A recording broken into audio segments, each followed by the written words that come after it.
우리의 주인 되신 하나님을 알아가는 시간 되게 하여 주시옵소서. 예수님의 이름으로 기도드립니다. 아멘.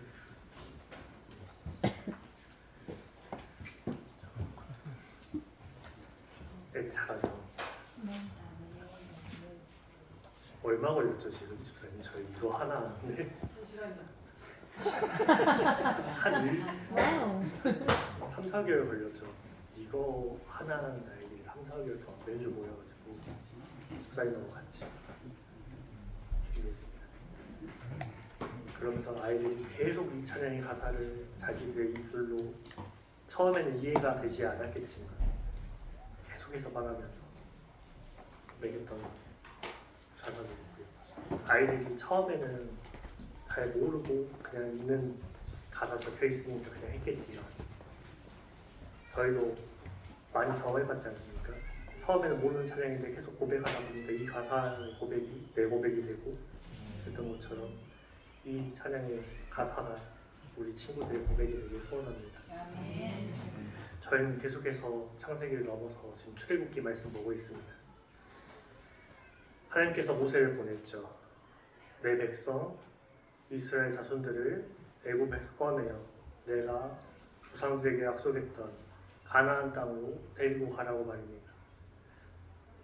그래서 모세는 그 약속을 듣고 수없이 거절했지만 그럼에도 불구하고 하나님께서는 모세를 보냈습니다. 그때 모세는 수많은 약속을 받았고요. 아론을 만남으로 인해서 확신도 들었겠죠. 그렇게 바로 앞에 섰는데 바로가 이전보다 백성들을 더욱 심하게 괴롭히는 모세의 마음은 어땠을까요? 나보고 하나님 가라 하셨는데 내가 가면 하나님께서는 분명 바로가 완악하여서 너희들을 보내지 않을 거라고 말씀하셨지만 그걸 들은 모세는 한편은 그런 마음도 있지만 다른 한편으로는 하나님께서 나를 보내셨다면 내가 그곳으로 갔을 때 어떠한 문제가 조금이라도 해결되는 모습이 보여서 아 내가 정말 여기에 온 게 맞구나, 하나님이 나를 보내신 게 맞구나 이런 생각이 들어야 할 텐데 모세가 본 모습은 자기가 와서 아론과 함께 서서 백성들에게 이적을 보여줄 때만 해도 그들이 아 하나님께서 우리를 구원하시려고 모세를 다시 이 땅으로 보내셨구나, 그 기쁨과 어떠한 소망과 희망이 있었는데 바로가 곧바로 억압함으로 인해서 백성들이 다시 자기를 거부하는 그 모습, 마치 자기가 처음 자기 형제들을 보러 나갔을 때 너가 왜 우리의 재판관이 되느냐, 누가 너를 우리 지도자로 세웠냐 라고 말하면서 거절당했던 그 모습이 다시금 떠올랐을 것입니다. 그래서 그는 하나님을 찾아가서 하나님께 말했죠. 하나님, 당신이 보내서 내가 여기 왔는데 당신이 내가 그토록 안 간다 했던 나를 그렇게 설득해서 내가 왔는데 이게 뭡니까? 이게 뭡니까? 내가 왔으면 당신이 하나님이고 당신이 우리 조상이 하나님이고 당신이 날 보내서 왔으면 지금 당장 바로가 완악함으로 해서 보내진 않을지라도 조금이라도 상황이 나아져야 되는 거 아닙니까? 그런데 오히려 상황은 더 나빠졌다. 자기는 미움을 받고 있는 상황에서 모세는 하나님 앞에 나를 왜 여기 보냈냐고밖에 할 수 없는 겁니다. 그런데 그때 하나님께서 말씀하시죠. 내가 바로에게 하는 일을 너가 볼 것이다. 내가 이제 이 땅 가운데 재앙을 내릴 것이다. 그러나 바로는 내가 처음 너를 보냈을 때 말했던 것처럼 여전히 완악하고 여전히 너희를 보내지 않을 것이다. 그 땅 가운데 내가 재앙을 내려서 심판하고 나서야 그제서야 너희가 내가 하나님인 줄 알게 될 것이다. 이렇게 말씀하십니다. 그리고 하나님께서 다시 약속하십니다. 내가 너희가 종되었던 애굽 땅에서 반드시 꺼내어 내가 너희 조상에게 약속했던 약속의 땅, 젖과 꿀이 흐르는 땅, 그곳으로 내가 인도하겠다 라고 말씀하십니다. 모세 아론에게 파라오에게 가라고 하십니다. 이적을 보이라고 하시죠. 그의 이적이 무엇이었습니까? 지팡이를 던져서 뱀이 되었다. 그래서 그 뱀을 보자 모세가 피했었다. 그리고 하나님께서 뱀이 된 지팡이, 목을 잡으라 하지 않으시고 꼬리를 잡으라고 하십니다. 그 꼬리를 잡아서 다시 지팡이가 되었다. 그 광야에서의 이적, 그걸 아론에게 지팡이를 들고 가게 한 다음에 아론이 바로 앞에서 던지게 함으로써 그 이적을 다시 보이라고 하십니다. 아론이 바로 앞에 섰습니다. 그가 지팡이를 바로 앞에서 던졌습니다. 던지자 그 지팡이가 뱀이 되었죠. 그런데 바로가 요술사들을 부릅니다. 요술사들 다 불러가지고 그 앞에서 자 너희도 지팡이 던져라 라고 이야기합니다. 그 요술사들이 와서 자기의 지팡이를 하나씩 던지기 시작합니다. 그런데 그 지팡이마저 뱀이 됩니다. 아론이 지팡이를 던져서 이적을 보였다고 생각합니다. 그 반대편에 서 있던 수많은 요술사들이 지팡이를 던지니까 뱀이 되는 겁니다. 흔해져 버렸죠. 처음엔 이적이라 생각했는데. 그런데 그때 아론의 지팡이, 그 뱀이 다른 지팡이들을 삼키기 시작합니다. 모두 하나씩 하나씩 삼켜서 아론의 지팡이만 남습니다. 그가 다시 그 뱀의 꼬리를 잡았겠죠. 그 꼬리를 잡으니 다시 지팡이가 되는 겁니다. 그런데 요술사의 지팡이들은 돌아오지 않습니다. 요술을 부렸으면 지팡이가 있어야 되는데 없는 겁니다. 아론의 지팡이만 남았죠. 그때 파라오는 마음을 돌리지 않습니다. 하나님 말씀하신 딱 그대로 완악하여 백성들 보내달라는, 더욱 정확하게는 하나님께서 내 백성 이스라엘을 보내라 라고 하신 명령을 듣지 않습니다. 그렇게 소득이 없이 돌아온 것 같아 보입니다. 근데 하나님께서 다시 모세와 아론을 보내십니다. 너는 나일강 앞에 서서 바로가 나오는 것을 기다려. 그렇게 말씀하시고 이 애굽 땅의 재앙이 시작됩니다. 첫 번째 재앙입니다. 첫 번째 재앙은 어떤 재앙입니까? 첫 번째 재앙은 7장 14절부터 시작되어 있습니다. 나일강의 물, 그리고 애굽에 있는 모든 물이 피로 변하는 재앙입니다. 우리 친구들은 잘 따라와야 돼요. 아직 재앙을 많이 안 들어봤으니까. 첫 번째 재앙은 물이 피로 변하는 것입니다. 파라오가 나일강에 섰을 때 모세 아론도 그곳에 있었습니다. 그리고 하나님께서 명령하신 대로 그가 나가서 나일강을 치자 그 강물이 거기서부터 피로 변했습니다. 이것은 이집트의 생명의 근원을 치는 일입니다. 이집트는 나일강을 통해서 먹고 살았습니다. 나일강이 마르고 범람하고 하면서 농사를 지으면서 살았습니다. 이스라엘 자손들은 어땠습니까? 유목민들이었죠. 그 당시 원래 유목민들이었습니다. 그들은 떠도는 사람들이었습니다. 애굽 사람들은 그곳에서 나는 농산물로 먹고 살던 자들이었습니다. 그리고 애굽 사람들은 그로 인해서 강을 섬길 수밖에 없었습니다. 그 강이 자기들을 살게 해줬습니다. 또한 그곳에는 이집트인들이 섬기는 이시스, 오시리스와 같은 신들이 있었습니다. 하나님께서 그 강을 치신 것은 애굽 사람들이 섬기는 그 물, 그리고 생명과 관련된 신, 이집트의 우상들이 얼마나 헛된가 하는 것을 보여줍니다. 그리고 하나님께서 내가 생명의 근원이다 라고 말씀하시는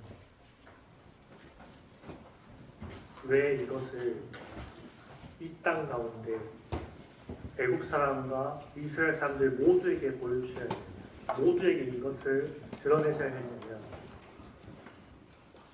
이때 이스라엘 자손들은 400년간 애굽에 있었기 때문입니다. 400년 동안 애굽에 있으면서 이 사람들, 이 이스라엘 자손들 속에 우상을 섬기는 것들이 어떻게 보면 자연스럽게 스며들게 되었습니다. 그러니까 애굽 사람들뿐만 아니라 이스라엘 자손들 또한 어떤 생각을 가졌냐면 자연스럽게 은연중에 하나님을 알고 있지만 한편으로는 무리 생명을 가져거든요. 이 강이 먹고 살게 해준다. 이 나일 강이 생명의 근원이다. 하는 것들. 이것들을 자연스럽게 계속해서 400년 동안 경험하면서 세뇌가 된 겁니다. 가스라이팅이라고 하죠.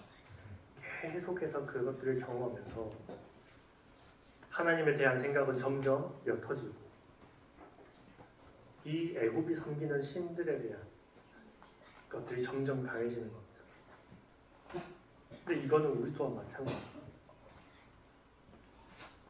우리 또한 어떤 생각을 하냐면 어떤 일을 할 때 뭔가 이게 어그러지잖아요.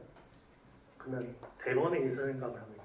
내가 뭔가 예배를 많이 빠져서 그러나? 내가 기도를 열심히 안 했나? 내가 주일을 성수하는데 내가 소홀했나? 이 생각을 합니다. 뭔가 다른 생각을 합니다. 하나님의 의도는 그게 아닌데 무언가 다른 세상에 있는 종교와 섞여가면서 다른 생각을 합니다.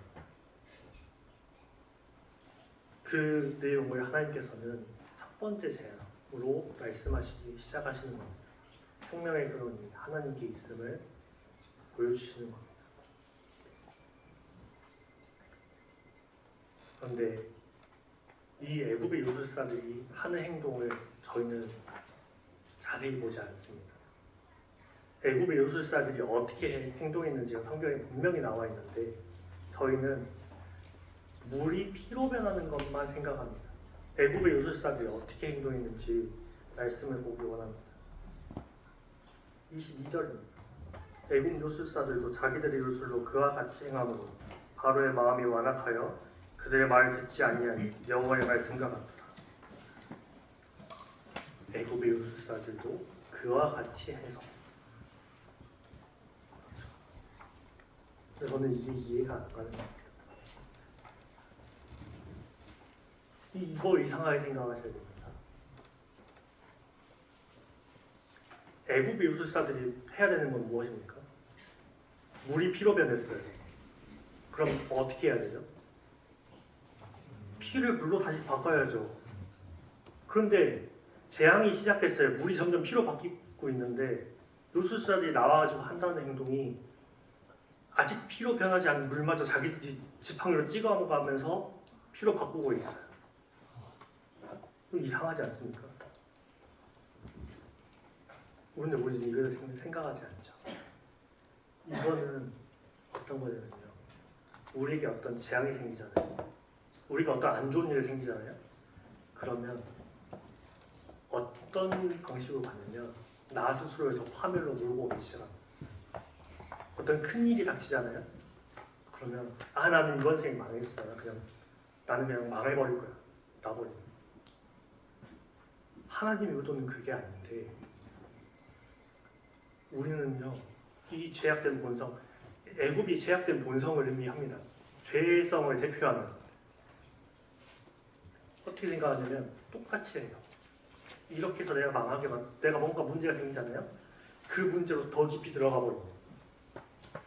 하나님 그 문제를 통해서 다른 걸 얘기하고 싶으신데 나는 그 문제를 보고 그 문제로 더 들어가가지고 그 문제를 더 꼬아놔요. 애국 사람들만 그러지 않습니다. 우리 또한 마찬가지. 더 꼬고 더 풀기 어렵게 만듭니다. 그래놓고 뭐라 하죠? 하나님 문제 풀었어. 하나님 문제 해결해주세요. 내가 다 꼬아놓고. 첫 번째 재앙을 보여주시는 거는 하나님께서 우리의 생명의 근원이 되시고 이 세상 모든 것의 주관자가 되심을 의미합니다. 두 번째 재앙입니다. 나일강이 피로 변한 지 7일이었습니다. 하나님께서 다시 모세 아론에게 말씀하시죠. 이제 개구리로 내가 애국을 치겠다. 온 궁과 집과 모든 곳에 내가 개구리로 치겠다라고 말씀하시고 개구리가 그 피가 되었었던 나일강에서 올라옵니다. 그곳에서부터 개구리가 올라와요. 나일강 속에서 개구리가 나왔다고 생각해보세요. 피가 됐는데 피범벅을 쓰고 개구리가 나왔어요. 그리고 온 땅으로 퍼져가죠. 피의 길이 만들어졌을 것입니다. 그 개구리가 들추는 데마다 나와요. 저희 여기 화장실 가면 개구리 많이 나오거든요. 개구리가 많이 나와요. 심지어 예배 끝나고 청소하려고 하는데 그 수도 틀려고 보면 개구리 옆에 붙어 있거든요. 그 정도는 양반이라니까요. 그 정도는 양반이. 변기 뚜껑을 열었는데 변기 안에 개구리가 있다고 생각해 보십시오. 실제 외국에서 그런데요. 열었는데 안에 개구리 나오고 열었는데 안에서 물뱀 나오고 얼마나 끔찍합니까? 그런데 그 개구리가 나일강에서부터 나와가지고 어디로 들어가냐면 온 궁과 집과 그릇 안에와 물컵 안에도 들어가고요. 떡 반죽하는 거예요. 그러니까 빵, 저희는 이제 떡이라고 이제 번역되어 있는데 빵이거든요. 빵을 반죽해 놓으면 어떻게 해야 되죠? 발효해야 되죠. 발효하려고 덮어놨는데 제가 빵을 반죽을 했어요. 반죽을 1차 발효, 2차 발효 막 이렇게 뭐 할 건데 하는데 덮어놨을 거 아닙니까? 덮어가지고 놔뒀겠죠. 따뜻한 데 뒀을 수도 있고 아니면 그냥 천만 덮었을 수도 있고 덮어놓고 이제 다른 거 아궁이에 불 떼고 빵 구워야 되니까 아궁이에 불 떼고 와가지고 들쳤는데 안에서 개구리 나가요. 먹을 수 있을까요?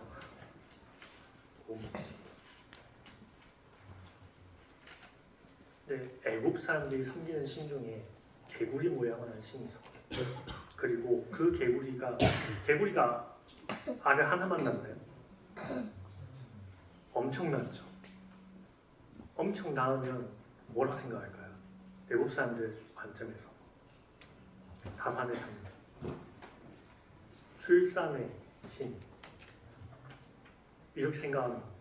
그러니까 번영을 가져다 주는 신이 개구리 모양을 한 신이었어요. 그런데 그게 올라와서 피를 뒤집어진 채 올라와가지고 온갖 데 있으면서 개구리가 다 헤집어 놓으니 외국 사람들이 봤을 때 어떻겠습니까? 이게 신이 맞나? 신이 맞을까? 이 생각이 드는 겁니다. 그렇게 하나님께서는요, 이 개구리 모양을 한 신이 가짜임을 하나님께서 보여주십니다. 그리고 개구리가 어디까지 갔다고요? 침상과 화덕과 떡 그릇과 물잔까지 다 들어갔습니다. 그 개구리가 가지 못한 곳이 없어요. 그것은 무엇이냐면 하나님의 권능이 미치지 않는 곳이 없다라는 것입니다. 하나님의 재앙은 어디에나 하나님의 권능은 닿습니다. 이렇게 되니까요, 바로가 모세 아론을 부릅니다. 모세 아론을 부르죠. 근데 요술사들이 하는 행동은 뭐죠? 요술사들이 하는 행동은 첫 번째 재앙과 똑같습니다. 자기들도 개구리에 올라오게 만듭니다. 그러니까 첫 번째 재앙이나 이번이나 이 애국은요, 재앙의 재앙만 자기들끼리 그 스스로 불러온 재앙이라고 하거든요. 재앙을 덮어요. 자기들끼리 더 심하게 만듭니다. 근데 파라오가 첫 번째는 아무 말도 안 했어요. 근데 이번에는 말을 하죠. 이번에는 모세 아론을 불러서 너희 백성 내가 보낼 테니까 개구리를 다시 없게 해라 이렇게 말을 하죠. 바로 왜 첫 번째 때는 아무 말도 안 했을까요? 바로가 첫 번째 때는 아무 말도 안 했던 이유는 자기는 나일과 물을 안 마시거든요. 당시 애굽은 술을 먹었어요. 정확하게 술을 이제 먹었다라고 말하는 게 정확합니다. 발효된 그 미리 발효돼가지고 완전 액체도 아니고 고체도 아니고 약간 요거트 비슷한 그런 느낌의 걸 먹었어요. 그리고 지금 애굽의 고고학에서 발견되는 당시 뭐 포도주를 먹었다 애굽 사람들이, 애굽 왕족들은 그런 발견도 나옵니다. 그러니까 자기는 괜찮은 거예요. 자기 백성들은 뭐가 됐든지 자기는 괜찮았던 거예요. 근데 두 번째는 뭐예요? 왕궁 침실에서도 나와요. 자기가 죽겠는 거예요. 그러니까 부르죠. 불러가지고 당장 다 없애라 라고 할 줄 알았어요. 없애라고 얘기는 하죠. 근데 모세가 가가지고 모세와 아론이 언제 없앨까요? 라고 물어봅니다. 언제 없앨까요?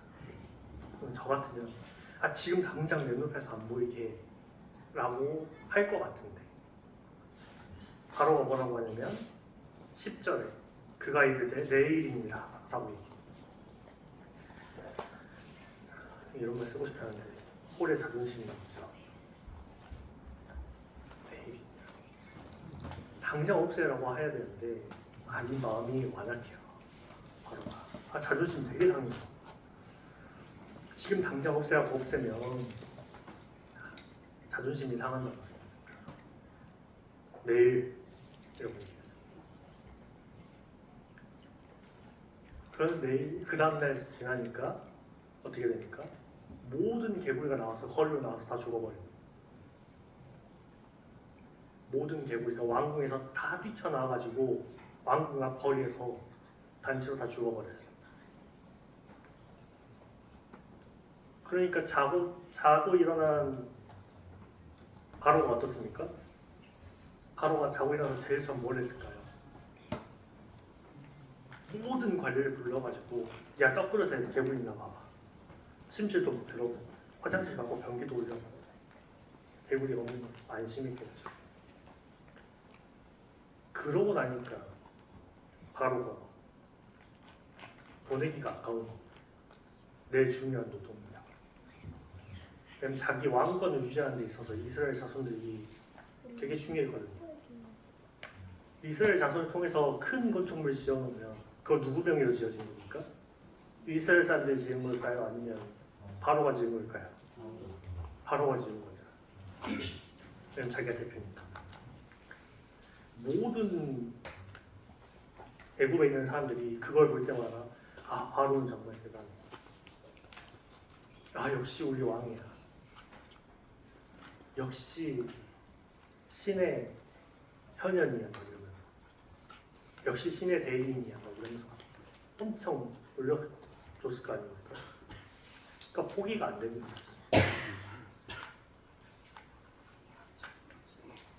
두 번째 재앙을 통해서 하나님께서 말씀하시는 거는 바로의 그 권능, 바로의 영광, 이거는 아무것도 아니고요. 이집트인들이 섬겼던 그 신도 가짜고요. 나의 권능이 미치지 않는 곳은 없다. 내가 온 땅의 하나님이다 라고 말씀하시는 거예요. 그리고 나면 이제 세 번째 재앙이 시작되죠. 바로가 끝까지 보내지 않습니다. 항복하지 않아요.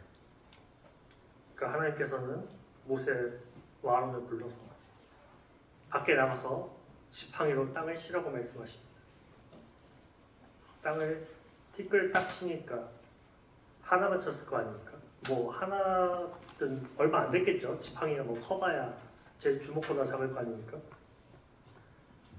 딱 치니까 모든 티끌이 동시에 확 일어나는 겁니다.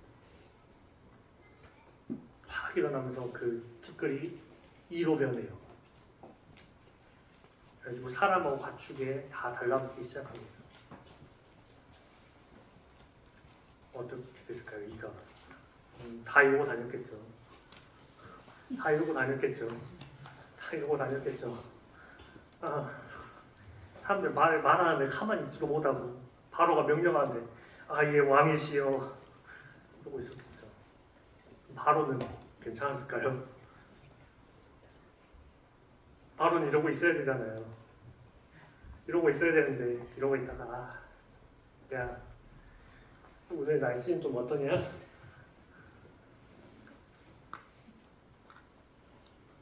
또 간지러워서 견딜 수가 없죠. 신하들은 죽을 맛이죠. 저희 그 공에 나왔을 때 누가 기침 소리를 내는 거 이러잖아요. 누구인가? 그때는 안 그랬을까요? 하루가 말하는데 등이 간지러워 죽겠어. 이가 올라가지고 긁으려면 손을 뒤로 해야 되는데 뒤로 했다가 왕한테 죽을 거고 왕이 신의 현현이니까 큰일 날 거 아닙니까? 궁이랑 똑같은 그 정도잖아요. 긁을 수도 없고 죽을 맛이었겠죠. 긁으면 어떻게 됩니까? 또 피가 나죠. 그런데 요술사들이 똑같이 지팡이를 칩니다. 진짜 멍청하죠. 첫 번째도 했고 두 번째도 했는데 세 번째 때 안 해야 될 거 아닙니까? 학습 능력이 없어요. 제가 그렇게 자지 말라고 말하는데 자는 우리 애들하고 똑같죠. 첫 번째도 물 필요가 안 되는 똑같이 만들더니 두 번째 똑같이 개구리 나오더니 세 번째도 어떻게 해요? 아니 이를 찌끌로 다시 만들어야 되는데 이 우매한 인간들은 자기들도 똑같이 한번 해본다고 치죠. 어떻게 됩니까? 놀랍게도 아무 일도 일어나지 않았죠. 그리고 아무것도 없었다. 그리고 나서야 요술사들이 바로에게 얘기합니다. 안 됩니다. 이건 하나님의 권능입니다. 우리 여태까지 물 피로 만드는 거 어떻게 눈속임을 어떻게 만들어보고 뭐 개구리 나오는 거 어떻게 해봤는데 요술이라고 해갖고 해봤는데 안 됩니다. 이거는 요술로 할 수 있는 범위가 아닙니다. 이거는 신의 능력입니다. 그제서야 고백하죠. 그제서야 요술사들이 항복합니다. 그런데 바로는 끝까지 백성들을 보내지 않습니다. 이때까지 해서 보냈으면 덜 힘들었을 텐데 안 보내죠. 재앙이 총 몇 개죠? 10개죠. 오늘까지 3개 있습니다. 앞으로 7개나 더 남았어요. 분명 요술사들은 경고했습니다. 아니라고 하나님의 능력이라고. 근데 바로는 끝까지 보내지 않습니다. 세 번째 끝이가 되는 재앙은 이것이 의미하는 건 뭐냐면 지극히 작은 것도요 하나님한테 쓰임받을 수 있다는 겁니다. 티끌입니다. 티끌. 눈에 보이지도 않아요. 근데 하나님이요 그걸 쓰셔가지고요 어떤 일을 하세요. 돌들로도 아브라함의 자손을 만들 수 있다라고 하신 하나님. 하나님은 이런 분이십니다. 앞으로 재앙이 7개나 더 남았어요. 그런데 재앙이요 이집트에 그냥 벌하려고만 하는 재앙은 아닙니다. 하나님께서 재앙을 내리시기 전에 분명하게 답을 주셨어요. 우리는 재앙만 보죠. 근데 하나님 뭐라고 하셨습니까? 이 재앙을 내려서 내가 심판하고 나면 너희가 내가 하나님인 줄 알 거다 라고 말씀하셨어요. 하나님께서 어떤 문제를 만드시는 거거든요. 어떤 사건을 만드시는 거거든요. 그냥 만드시는 게 아니에요. 괴롭히려고 막 심심해가지고 이집트 신은 그러더라고요. 심심하다고 괴롭히더라고요. 이집트 신은 자기들끼리 막 싸워요. 싸우고 죽고요. 죽어가지고 막 지하세계 내려가가지고 물체를 만들어서 구하라고 막 이러더라고요. 근데 하나님 심심하다고 그렇게 안 하시거든요. 하나님은요, 어떤 문제나 어떤 사건을 주실 때 그 의도가 있어요. 그런데 우리는 문제가 뭐죠? 우리에게 어떤 힘든 사건이 일어났을 때 하나님은 우리를 힘들게 만들려고 그걸 하시는 분이 아닌데 우리는 그 힘듦의 정도만 봅니다. 그리고 루스사벨처럼 그 힘듦의 정도 안에서 우리 스스로를 더 힘들게 만듭니다. 하나님을 알지 못하고. 그런데 하나님께서는 이 재앙들을 내리시는 가운데서 명확하게 말씀하십니다. 너희가 나를 알기 원한다라고 말해요.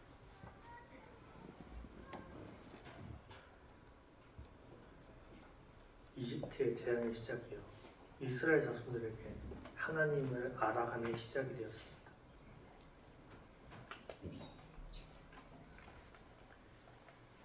그리고 그 재앙이 모두 끝날 때는 애굽 사람들조차 하나님을 알게 됩니다. 우리가 삶을 살아가는 삶의 여정 가운데 마치 이것은 재앙과 같다 하는 일들이 많이 일어날 것입니다.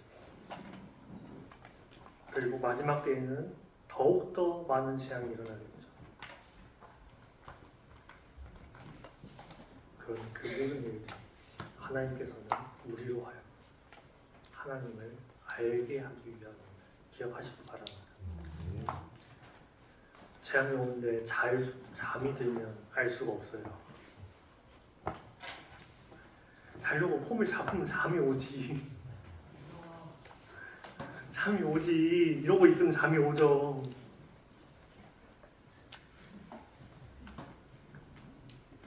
그럼 재앙이 오면 죽는다니까.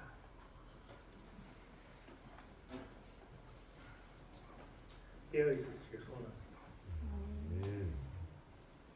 우리가요, 재앙 그 자체의 시선을 고정하고 우리는 그 재앙으로 그 재앙으로 인해서 우리는 더욱더 파멸로 갑니다.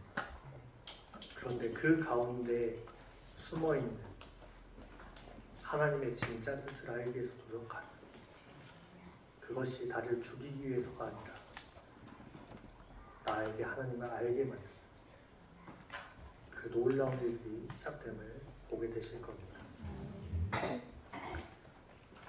삶의 모든 순간순간에 우리에게 일어나는 모든 일들이 하나님의 의도가 담겨 있습니다. 하나님께서 허락하지 않고 일어나는 일이 단 하나도 없습니다. 우리를 힘들게 하는 고난마저도 하나님의 의도와 허락이 있어야만 일어납니다.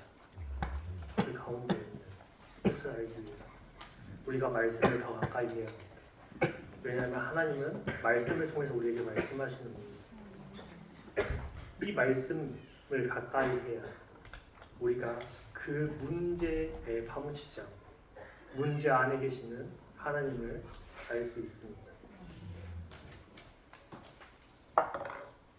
지금 이 시간부터는 문제에 너무 집중하지 마시고, 이 말씀이 저는 저 또한 문제에 많이 집중합니다.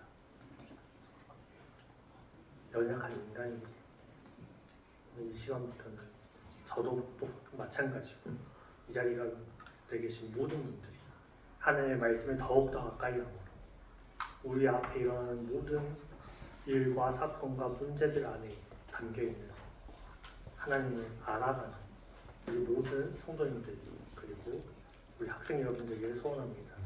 기도하겠습니다. 하나님, 우리는 늘 문제에 휩싸여 삽니다. 우리는 늘 우리에게 힘든 일이 일어났을 때 쉽게 포기하고 낭망하고 넘어집니다. 하지만 그 가운데 하나님께서는 우리를 향하신 뜻을 또한 가지고 계심을 우리가 오늘 말씀을 통해 보았습니다. 우리에게 문제가 생겼을 때나 어떠한 어려운 일이 생겼을 때 그것에 파묻히지 아니하고 우리가 스스로 화면을 가속하지 아니하고 그 가운데 계시는 하나님의 사랑과 그 가운데 우리를 위해 하시고 계시는 하나님을 바라보고 우리가 그 하나님의 뜻대로 살아가길 소원합니다. 우리가 늘 말씀을 가까이 함으로 우리가 이 많은 문제들로부터 자유롭게 하시고 하나님을 보게 하시고 하나님의 인도하심을 따라 이 재앙들 사이를 건너 하나님께서 약속하신 곳에 능히 도달하도록 하나님께서 안위하시고 지켜주시옵소서. 예수님의 이름으로 기도드립니다.